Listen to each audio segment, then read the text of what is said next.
edition of the show Perspectives. This morning I am Yinka Kenny. As usual, Abib Abdul is in the studio. Good morning, viewers. So this morning you are Yinka. Good morning, viewers. Welcome to the show. It promises to be a very revealing one today. I promise you. Just sit back and stay tuned. We can enjoy the show. Honestly, don't mind Abib this morning. Well, this morning it's a packed edition, a beautiful edition. I have a guest in the studio some times ago. We had him on phone, and I made a promise that I will try all I can to bring him live on air. But before I bring in my guest, you know that I can't but give you a little bit of gist of what is happening. Well, the major thing that is happening now is this ministerial screening. But I just don't want to talk about it. The screening reminds me of one Madonna song, Take a Bow. See, I don't want to. I told myself, I don't want. They say I talk too much, but talk is my work. Oh, yeah. So I don't want to talk too much this morning about those people. Talking. But I just want to say that this taking a bow and bowing thing, okay, our fingers are crossed. Okay, it's always like that. I think the policy started in 2003 when the past senators were given, an exception. But this time around, we are seeing all the people from House of Assembly, even if I happen to come from the state of the Senate president, well, I didn't say that. Let me just keep short. I don't want to talk too much about that this morning. Is that leading somewhere? I don't know. Okay, that's all about taking a bow. We're still on it. It still continues next week, and we'll see how it goes. Well, quickly before I call in my guest, I want to go to Kogi State. Kogi State Deputy Governor has come out to say that he's not been given any allowance for the past 2 years. Anyway, they are in a meeting, they are having talks and all that, and he's been surviving by the grace of God. Only the grace.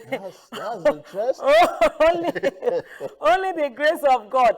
And I will not stop this gist this morning. Okay. You know that, here on Perspective, if it happened and it's happening, or it's been talked about, we'll bring you perspective. Fully loaded gist. This morning, the fully loaded gist we have, all the way, Ondo State House of Assembly. Oh. You know what happened this week? The sitting was put into disarray because a snake, interrupted their sitting. Snakes on it. That was on Wednesday. On Thursday, their ceiling caved on the speaker. Wait, how much did the snake swallow? No, it didn't swallow. It didn't swallow money this time? No, the snake didn't swallow money. The snake didn't swallow money. This snake they saw. It's not money swallowing snake. And snake didn't carry maize. No. It just, the snake has put their sitting into suspension until they are able to do all the loopholes that is bringing in the snake. Anyway, we'll go on a short break. You don't want to miss my guest this morning. When we come back, I'll bring in my guest into the studio. Stay tuned. The show is still on.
Yeah, welcome back. Yes, we are still on perspectives, and you know that if it happened, it's happening, or it's being talked about. The gist is here on perspectives. Yes, Nigeria's first reported case of Ebola was on the 20th of July 2014 through a Liberian lawyer, Patrick Sawyer. He came into the country with full-blown symptoms of the disease. He was attended to by a team of doctors and health workers led by consultant physician Dr. Stella Adadevu. Patrick Sawyer, he later died on the 24th of July 2014. A total of 8 people, including Patrick Sawyer, were the deaths recorded eventually in Nigeria, which included Dr. Adedavo and 3 other health workers that cared for Patrick Sawyer. Nigeria was declared Ebola free on the 20th of October 2014 by the World Health Organization. Following the successful eradication in Nigeria, some doctors and health workers were deployed as volunteers to neighboring West African countries, which also was a success story. Dr. McGinger Ibeneme, one of the heroes that participated to achieve this great feat, was recently given a gold medal by the African Union in a rather unceremonious manner, according to him. For late Dr. Adadevo and other Ebola heroes, have they really been celebrated enough in Nigeria? Several weeks ago, we had Dr. McGinger on the show, and today is live here with us. We'll be discussing this morning with Dr. McGinger Ibeneme. He was among the first 5 doctors who volunteered to risk their lives to save Nigeria from the Ebola menace. He was later sent to Sierra Leone and other West African countries. He is currently the team leader, case management team for viral hemorrhagic Lassa fever in Nigeria at Nnamdi Azikiwe University Teaching Hospital, Nnewi.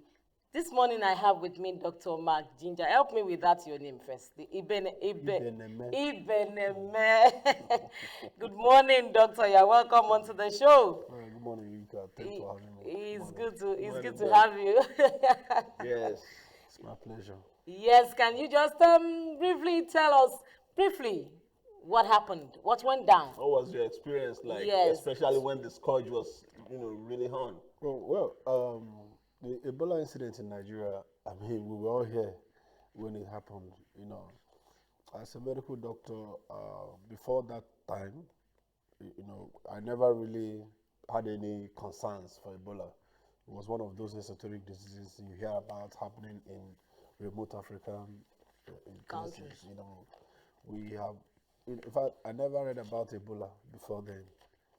I just knew it was one of the viral hemorrhagic fever. What you had more commonly was Lassa fever. Yeah. So you have Marburg, elsewhere, Ebola. We just talk about it in the past as one of those deadly diseases that you experience in remote African enclaves. But, the news about an outbreak, or a worst outbreak, because the first happened in the early 70s. The worst outbreak broke out around 2013-14. It got worse by 2014. So Patrick Sawyer ended up in Nigeria, the American Liberian diplomat. These days they talk about his Liberian roots, but not his American roots. About the That's the news politics of the world. Okay, so how did you come into the picture? Well, what happened was that the fear, the trauma could be felt all over the country. There was apprehension. True. Lagos was, practically shut down. People weren't moving. Kids weren't going to school. People could not go into. At some point, it was actually that salt thing that caused a turnaround. It was a turning point of my decision to be involved in the campaign. because we woke up one morning and everybody was running helter skelter, calling it. I mean, the traffic of phone calls that day must have been the peak in the history of Nigeria, because families were calling each other all over the world. Even people that were living outside the country called back to Nigeria to say, please, make una take salt. We have like. So that apprehension. But being a medical doctor, even though I wasn't certain, like it's not like I read it anywhere or that was, but it didn't just add up for me that salt could be a cure for such viral disease. So I was like, no, you can't have salt in my house. It caused some kind of a skirmish.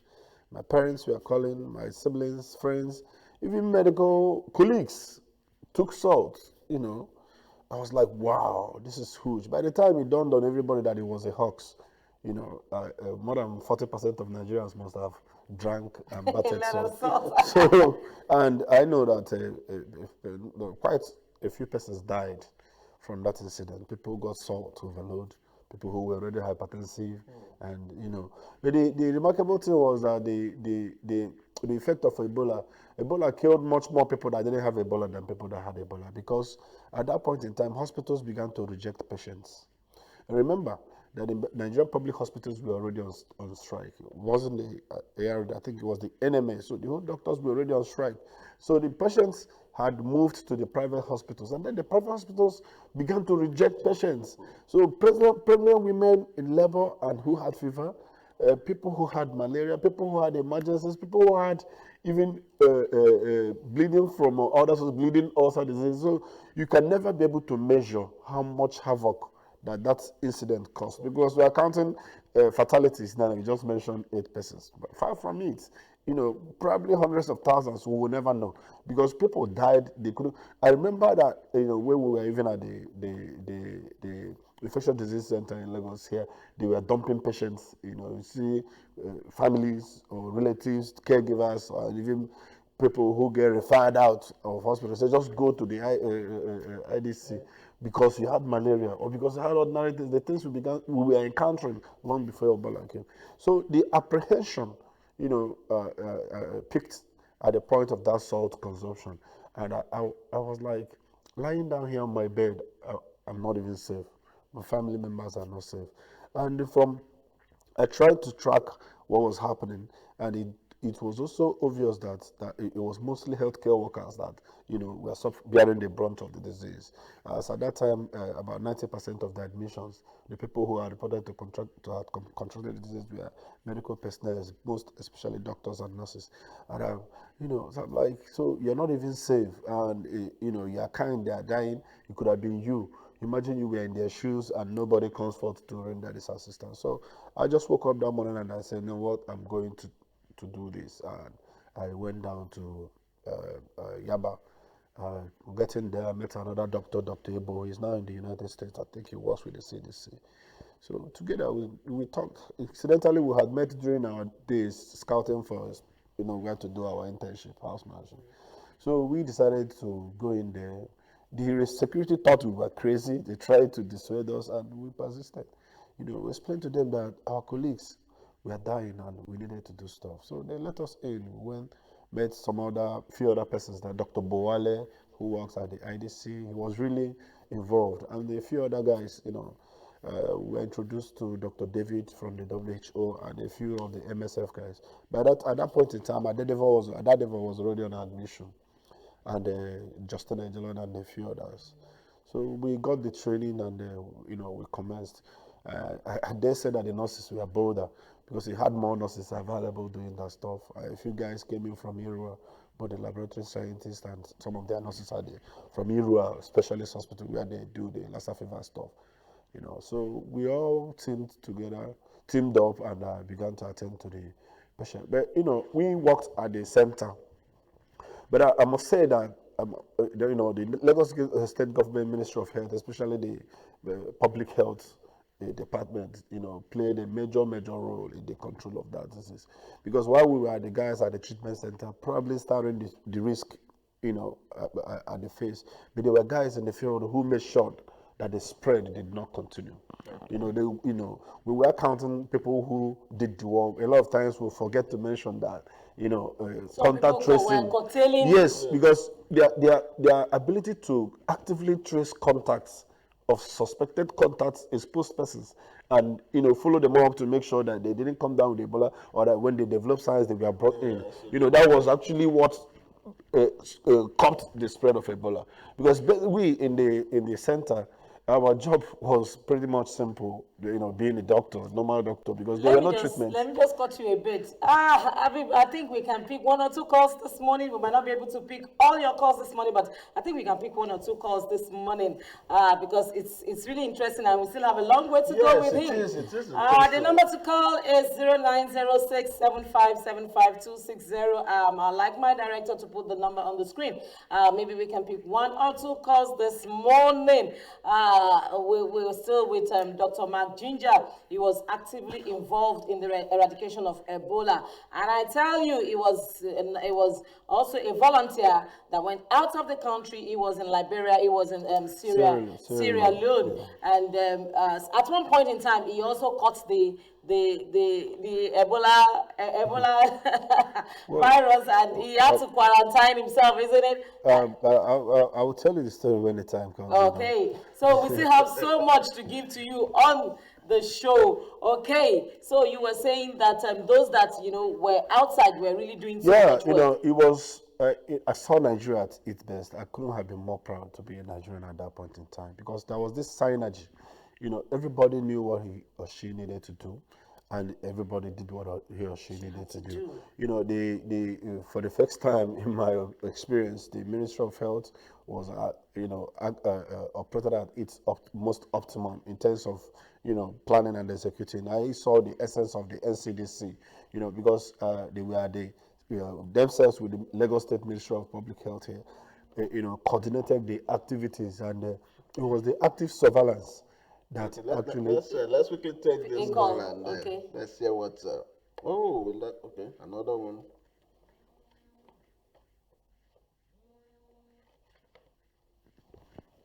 Okay, go ahead. So the credit for the control of Ebola, if you want to share it, in a greater portion of it should go to the Lagos State government, because the structure on ground was what helped. If the point of entry, with the index case, the first incident, if it had happened elsewhere, it probably would have been in a worse state. And if it probably have happened in maybe some other center, not so prepared. Sorry, please. Okay, you want to pick a call? Oh, yes. Okay, hello, good morning. Hello, good morning. Okay, go ahead. So, and that's where I get very emotional about Adadivo, because, like I said, many of us doctors didn't quite know about Ebola. Nigerian doctors, we never had to deal with such things. Okay, let's take this. Okay. Hello, good morning. Good morning. Your name and where you're calling from? Sorry, please, we have limited time this morning. If you have to call us, please put the volume of your TV set down so we can hear you. You don't have to hear through your TV, hear through your telephone, okay? Hello, good morning. Okay, I think we can just continue. Okay.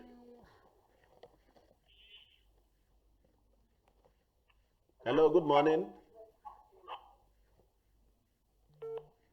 Okay, sorry. So, that's why I get really very emotional about, to me, how poorly Adadivo, her memories have been treated, Yeah, recently I saw the Senanijan by the Nigerian government that they honored her in ECOWAS. As far as I'm concerned, that is window dressing.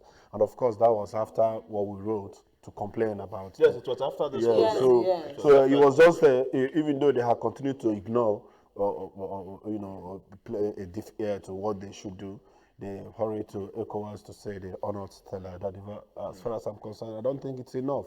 I mean, this woman, which is about 5 years after, we personally, I could have missed that diagnosis, and most doctors, I must tell you, at that instance, could have missed that diagnosis, because You know, we are humans, and our minds are like computer. You know, the things you impute are the things that come out. Yeah. You know, we hadn't encountered Ebola. It was not like malaria. It was not like typhoid. It was not even like lupus or stuff like that.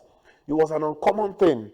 But this woman had an eagle eye. She was able to make this diagnosis. It's a medical feat on its own. At that point, that maybe today, you know, because we're even having overdiagnosis of Lassa and Ebola because of the apprehension. But before that time, there was no apprehension. Before that time, there's no prior history of ever having such disease on the soil of Nigeria. That was the first ever incident of Ebola, you know. So for her to have been able to diagnose that was rather heroic. It was a medical heroism. She did it. And then she went further. Sawyer was not an ordinary person. He was a diplomat. So, and that African thing, do you know who I am? Exactly. It happened. He made calls. And people called, I mean, people high up there made calls. We will never know who they are, typical of what happens in Africa, you know, because that was a misnomer. Those calls could have caused this country. Exactly. But some people actually called to have Sawyer released. But this woman stood her ground and said, no, I can't release him. You know, and luckily too, she could pull her own stunts. You know, she had her own numbers to call, probably called the Commissioner for Health, and you know, who also did his own calls, and they insisted in keeping Sonia because he could have slipped away. Exactly. You know? So she saved this country. As far as I'm concerned, this was somebody who practically laid down her life, and I saw her go through the pains of Ebola. You know, I watched her. I have seen many cases of Ebola. I've seen people who suffered Ebola. But her case was like a revenge. It was like the disease took it upon itself to punish her for standing in its way. You know, so I saw her die painfully. And it breaks my heart that this woman is not, every year, the government shares different kind of honors to undeserving people, you know. But this is a woman who did this, and nobody had bothered to actually name a public structure against her name or give enough. They have not even started to honor that woman, and it breaks my heart. You know, the last time we talked, I told you that this is not about me or my colleagues necessarily. It's about asking that the right things be done. You know, because you can only encourage heroism when you recognize those who have done heroic acts. You know, when we are children suffering come in it. future, Yes, you tell them the story and you know, it inspires them. you see, there are a lot of people who were involved in that campaign. I must tell you, a lot of them are not satisfied. Even a lot of them just grumble. You know, you talked about the medal. You know, I was not singled out to be given the medal. It was a group. They sent the medal for Well, everyone. let's just hold it there. Let's hold it there. I promise to bring you a part 2 of this discussion next week. I know that we cannot just say it all today because my time is really, really far spent today. But I wanted to stay tuned and stay tuned onto the program. You get to listen to the part 2 of this interview. You get to know what happened. He sojourned to other West African countries, what happened to him, what happened to his colleagues, how they came back to Nigeria, how Nigeria has fared so far. A lot, so much we're going to give to you in the part 2 of this interview. But right now, we got to go. But before we leave the studio, you know, we don't ever leave here without telling you what's happening on the social media. On social media today, Bika Dabiri has come out to say that still on the incident involving ex-BBN star Tayo.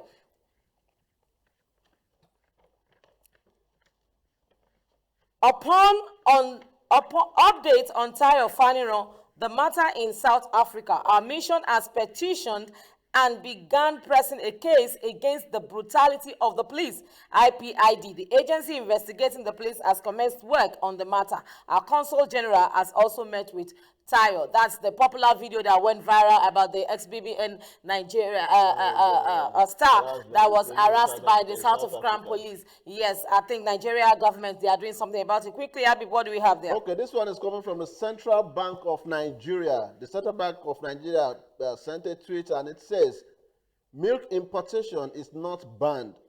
CBN has no such power. All we will do is restrict sale of forex for the importation of milk. We remain ready and able to provide loans to enable investors who want to genuinely engage in milk production and create jobs for Nigerians. So, Certainly, CBN is interested in milk. no, the CBN is saying that why would we import milk? Okay, no forex for those of you that want to. We'll give forex to more important matters. You know, so our time is gone. Amman has come out to say that ministerial screening without portfolio is a total waste of time and resources. How do you interview someone for an unknown job? I don't want to talk about that. Quickly, what do you have there, Habib? That's the way. Okay, this one is coming from JJ Omojua. A light one there. Yeah, on the lighter note actually, but it's got to go important. quickly. And it says, before you plan a party in remembrance of someone who died donkey years ago, ask the children they left behind if they paid their school fees. Foolishness should never be generational. And Dipo Awojide has come out to say that propose inside your bedroom so you don't have to suffer embarrassment if she says no in front of 20 people. If she says no behind closed doors, you can tie your hair around your neck and take 3 shots of JD and Coke. Sleep, wake up next day and continue your life. Nothing being lost. Yes, that's all we can take on the show this morning. Please join us same time, same station next week. I've been with Dr. McGinger in the studio, Habib Abdul, and I am Yinka Kenny, your host. Thank you very much for being here this morning.